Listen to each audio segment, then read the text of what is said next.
وهنا بقى يا بنات بعد الصينية بتاعتي ما طلعت من الفرن واخدت وش من تحت، ابدأ انزل بقى عليها بكوباية لبن وبيضة بالشكل دوت كده.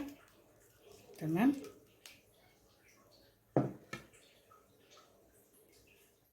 السلام عليكم ورحمة الله، ازيكم حبايب قلبي؟ عاملين ايه؟ يا رب تكونوا بخير. النهاردة بقى هنعمل مع بعض صينية جلاش حلوة قوي. إيه بسم الله ما شاء الله عليها، حلوة قوي هتعجبكم قوي. صينية جلاش زي السكر ما شاء الله عليها. ابدأ كده اقطعها معاكم، اطلع قطعة معاكم ونشوفها. بسم الله. صلي وسلم وبارك عليك يا حبيبي يا رسول الله.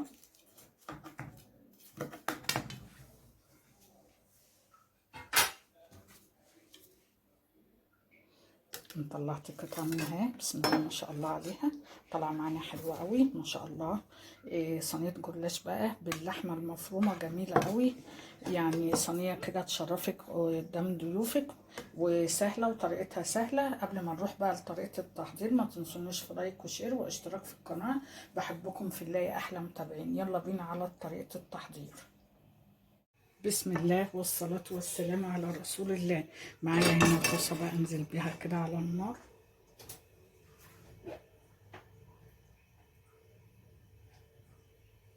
وانزل بمعلقة سمنة بالشكل ده كده. تمام.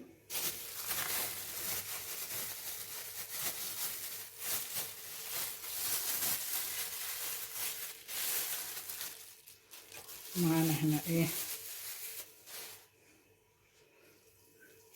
ربع كيلو من اللحمة كده بالشكل ده كده. اللهم صل وسلم وبارك عليك يا حبيبي يا رسول الله.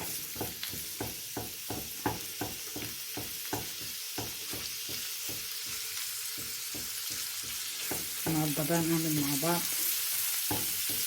صينية جلاش، ونتكلم كده مع بعضنا في موضوع جبر الخواطر. ما البني ادم يجبر بخاطر بني ادم تبقى له منزلة حلوة عند ربنا.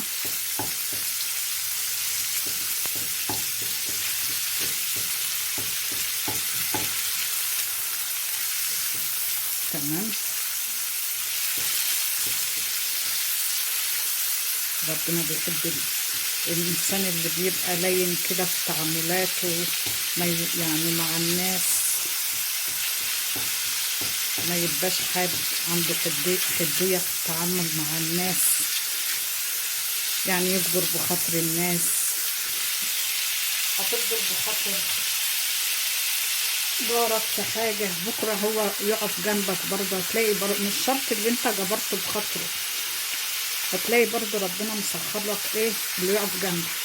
هنا بقى انا نزلت بالخضار بقى يا بنات، بسم الله ما شاء الله، بالفلفل الالوان وبصله. تمام بالشكل ده كده.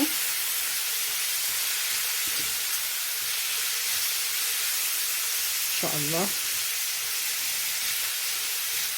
لما بتحطوا الخضار مع البصل الريحه بتطلع حلوه قوي. نبدا بقى نحط التوابل بتاعتنا. بسم الله الرحمن الرحيم. كده انا حطيت الملح، نحط بقى شويه فلفل اسمر. حاولوا ما تكتروش ايه البهارات كده على الاكل. شويه جنزبيل وبهارات لحمه بس.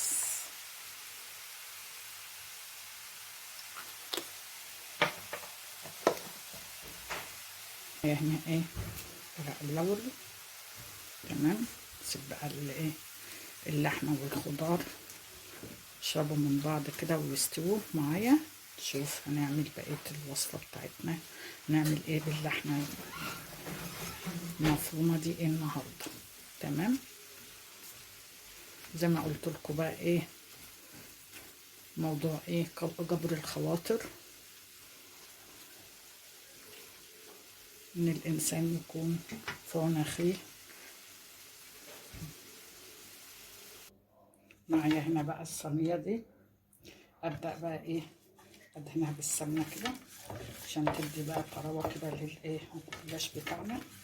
دهنها دهنه حلوه بالسمنه بالشكل ده كده. معنا هنا بقى الجلاش بتاعنا هو كده. ابدا بقى ايه بالفرشه كده واديله دهنيه من السمنه بالشكل ده كده. نعمل مع بعض بقى صينيه جلاش مع بعض حكايه زي السكر.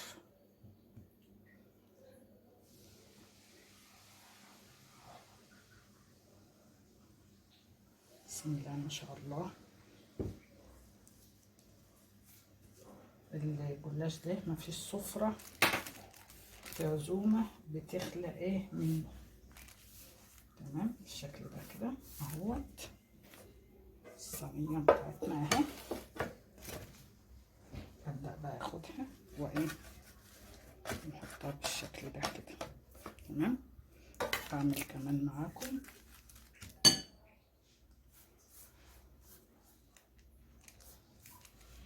نبدأ بقى ندهن الورق بتاعنا كده